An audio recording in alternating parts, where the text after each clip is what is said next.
morning we're going to try this. It is July 27th, 2020, which is Monday.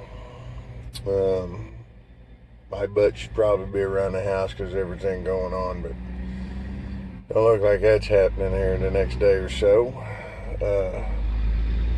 Today we're just going to recap a bunch of stuff. We're going to go over the Oklahoma numbers.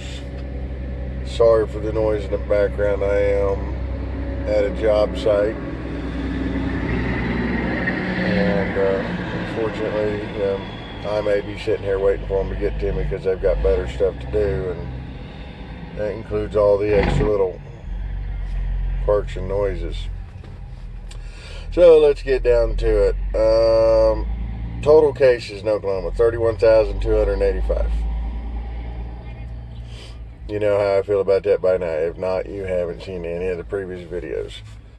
That is because they keep testing people, and for everybody that shows up with an antibodies test, or I say, in my opinion, rigged positive test, because I think there's a bunch of contaminated tests, honestly. And why I say that is because there has been multiple people send these tests in without even swapping anybody. Like literally pull it out of the pack, throw it in the shipping box, and it comes back positive. But back to the numbers. So total positive in Oklahoma is 31,285. Total recovered is 24,698. Death is 496, which right now I believe that is lower than the flu rated death. So if you add that up, that's 25,194, which is a total of active cases 6,091.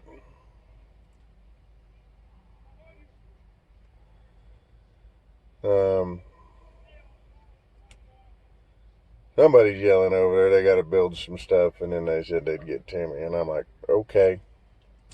So there's that. All right, now they're fast tracking all these vaccines. Video last week got into that. Had somebody contact me and say, boy, he was confused about it, so we're going to go over the vaccine deal. All right, smallpox first showed up in this country in 1796. The vaccine was 1801. That was 5 years. Polio first showed up in 1894. The trials for the vaccine started in 1935. That's like 40 years. Okay, they redid the chicken pox or something in 95. They redid it then. So it's not an overnight deal. It's not within a 6-month deal. It takes time to do this. So with the COVID vaccine, I received a video from an internal medicine.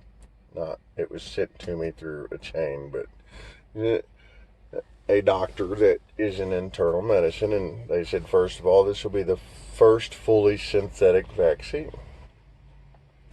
It will have MR5, aluminum sulfates, a bunch of other stuff, and it also has nanotechnology in it.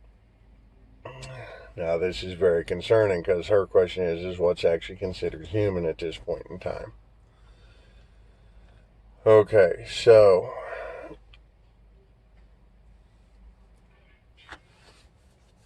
the way she described it is if you take a seed that is an heirloom, like natural, out of natural seed, your body, okay, but we're going to say that seed represents your body. Nobody can own it, nobody can patent it or anything like that.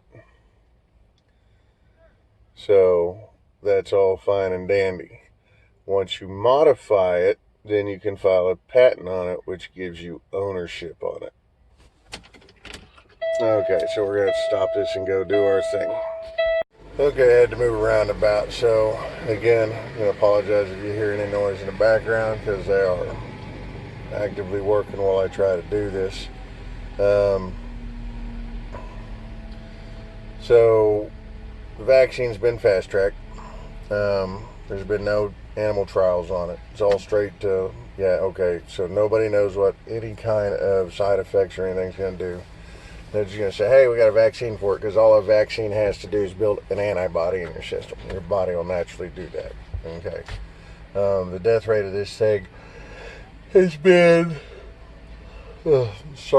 higher in the elderly and more sickly or underlying conditions. With kids, it's been 1% or less, and that's worldwide. And that's an important deal because they're wanting to keep the schools shut down. So, don't exactly understand the whole mad method behind that one. But back to the vaccine, it's firstly synthetic vaccine. To me, it's going to be pumped full of poisons. Usually the virus is in there, and that creates a trigger with your body to create the antibodies. Okay, now everybody will sit there and say, well, it's a coronavirus, so it's the flu, and they get that about half right, half the time. So there's that. Okay, to clarify up on the mask, unless you've been properly fitted,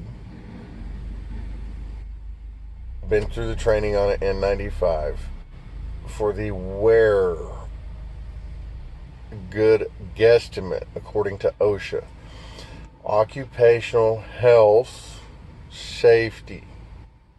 Actually, it's Occupational Safety and Health Organization is what it stands for. Association. Yeah, association. So they say if you've been properly fitted, that means all this is not existent, no stubble, it fits perfectly. You've had the training on that. That the wearer is about 70% protected. It's got a valve on it, so if you're asymptomatic, okay, very important thing in the language here, and you exhale, you're breathing it out, and that valve opens up, and it don't contain it, just blows it right out. Okay, so that solves that one. Medical mask, okay, which is usually for surgeons, all right. It's only good for a certain amount of time. It is even less responsive in catching a virus than the N95 mask because there's more openings to it. So now you're down to about maybe 40%. But if you get it wet, that means you sneeze on it, saliva or anything like that, it's useless. You trash it. Then all the masks that they've got worldwide right now that have on them, this is not a medical mask or a cloth mask. You're just wearing it to wear it. You're wearing it because somebody told you to wear it. There's zero protection. Okay. Why I go through that again is because evidently the Yankees and the National had Dr. Fauci, I hope I'm announcing his name right, throw out the first pitch, and while he was out there, he had his little mask on like he'd been preaching to everybody. And lo and behold, in the middle of the game, you sit there and it pans over, and it's three people, and he's in the middle. They're not social distancing, and he's not got his mask over his face. It's down here on his chin. Do as I say, not as I do. And this is why I've always told people, please do your homework, because there's a whole bunch of people out there going to tell you, this is for you, not for me. Do as I tell you to do. Be a good little sheep, and we're going to lead you to the slaughter. And everybody's like, oh, you're just, you don't know what you're talking about. You're crazy. Whatever. But I got to get out and check something. There we go. All right. Round 3. So, not why the vaccine's not good for you, because it's totally artificial. Explain to you why the mask ain't gonna work, and it's just deployed to fear monger. And now everything's coming in to where people want to say coin shortage, and this all ties in together. And it goes back way back in history. I mean, let alone the Bible prophesies about it, told about it. Good church teaches about it. But a lot of people just don't have the understanding, I believe. But if you meditate on it, which means think on these things, and you pray for the enlightenment, you'll get it. I think a lot of people don't want to pray for it because it scares them.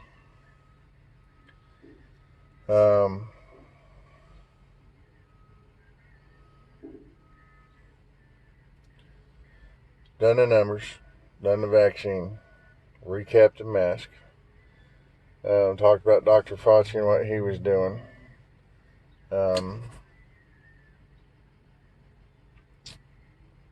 Okay, yeah, I heard this yesterday on Fox by a doctor saying we need to close down all bars and restaurants.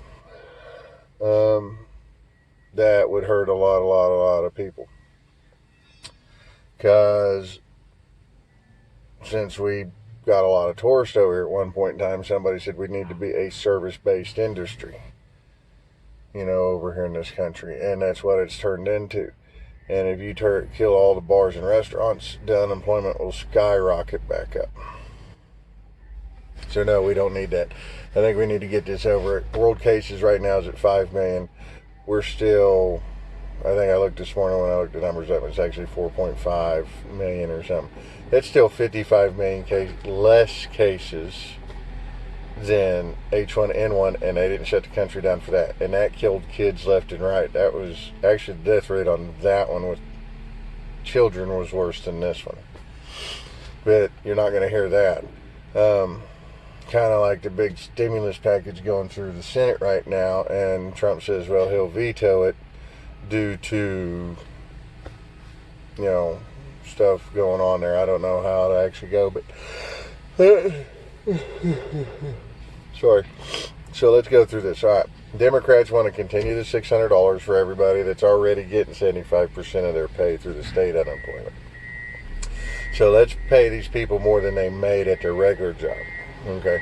Then they're wanting to add rent and mortgage protection payments, which means you get money to pay your rent and stuff like that. And then another payment on top of that, and I can't remember exactly what it's called. The Republicans are saying, no, let's do, let's get it down to about $200 federal unemployment. That means you get your 75% from the state still. The $200 would bring it back up to more of what you liked or what you made at your job. And then they were trying to do some tax benefits, tax cuts for us people out here that's been working for the whole thing. And everybody shot that in the dirt. So here's my opinion. If you ain't willing to get it cut off, don't stick it out there. If you're not willing to go back to work, and people are hiring left and right, I see it all over the country. Somebody's going to take your job. Then what are you going to do? Oh, well, wait a minute. I've got $6,000 over the last 90 days because of extra stimulus. Actually, if you figure it out, you get the full $600. It's $2,400 a month that you didn't have even when you was working. Okay, so if you take that times 3, that's 24, which is 48. So now you're at $7,200. No wonder everybody's taking these big bad vacations, and I see all these RVs going up and down the road during the middle of the week that normally you don't see because I've done this for so long. I ain't mad at you. I'm mad at the governors and everybody else that don't want to tell you get your butts back to work. This election is very, very important. It's going to make this country or break it at this point in time. Because I've never seen so many people try to do so many things at one time to try to alter, change, and destroy what we have. Now, everybody says, well, if you don't like it, you have the right to protest. You do have the right to peaceful protest. That don't mean burn stuff down. That don't mean fight with the cops. That don't mean go out there and be a big show of force.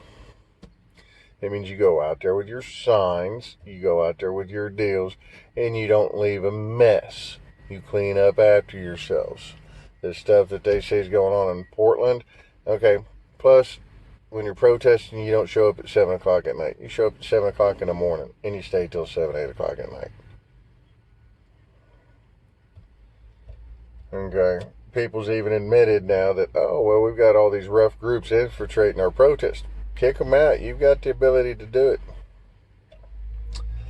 I think next week, instead of doing all the what's on the news stuff, because, I mean, we're in 100 days as of yesterday to the election. We're going to start doing it in a little series on how all this got started and where a bunch of these top elitists feel you actually rank in how you go and how the anger started. I've done a lot of research on it, a lot of history looking at it, and I can see what made men that built companies mad at the bitter end. But real history's not being taught. Another thing before I close out, very interesting video I seen from '05, and it was Bill Gates briefing the CIA on basically how to get people to be more docile. And what I mean by that is there's what they quote unquote your normal person, and then you have your fanatic. And how they decide this is when they do a brain scan right here on the front of your brain. If you're a fanatic and they read you a Bible verse and it lights up right here, they say you're a fanatic. Okay? If they read you that same Bible verse on a brain scan and it lights up back here, it's called the agitation response in the brain area, they say you're normal. Think about that, all you believers, people claiming to be a Christian. Okay? So if your brain lights up front here, you're fanatic. If it lights up back here, you're normal. Okay, now this is per Bill Gates done at the CIA briefing. And they were talking about if it lights up here, you actually have a overabundance of a certain G something in your brain. I'd have to go write it down and I didn't. And if it lights up back here, you don't, you're normal. Alright. So how do we get these fanatics to be more normal? Well, we have to introduce this to their system, and that will create a influx of that, which will downgrade it and create them to be a normal person. So somebody says, well, how do you get the masses to do this? I mean, how do you sit there and throw this out there? And he comes out and he says, it's simple. He says, we introduce it as a virus, probably respiratory virus. You know, well, he didn't say virus. He says, we introduce it in a way that nobody recognizes it. A respiratory virus would be a great way to do that. Pause, rewind. A respiratory virus would be a good way to do that. Out of his mouth. Coronavirus, COVID-19, is a respiratory virus. Don't think people aren't playing with medicals and using general people as experiments. They brought all them people over here after World War II for a reason. Alright, then after that, okay, you make it so bad, so long, so this, everybody begs for it. They beg for martial law, they beg for vaccines, they beg for this. You go shoot them up. This one dies, this one dies, this one dies, this one lives. Well, I think that the vaccine is actually going to be 10 times worse than the actual disease. They say the cure is worse than the disease. I think it's going to be 10 times worse on that. They also say that depending on if Trump wins, they're going to blame him for fast-tracking it because he didn't go through the trials. And if the other side wins, Lord help us all, because then they'll blame everybody and still blame him because it was done during his administration. Now, all he can do is give the approval to, fast-track it. What they do on the other side of that, I don't get it. But on that same note, they were supposed to air a special last night that had a deal that said Dr. Fauci, had ties to the whole coronavirus deal, and they didn't because they couldn't prove any of it. Well, I think there's plenty of proof. It just depends on who you ask, and MSM's not ever going to admit that anything ever went wrong and anybody had anything to do with it. But on that note, I am going to end this. We do love y'all. Please like, share, subscribe. Thanks for you viewers and subscribers for it. We appreciate it. Stay vigilant. Be safe.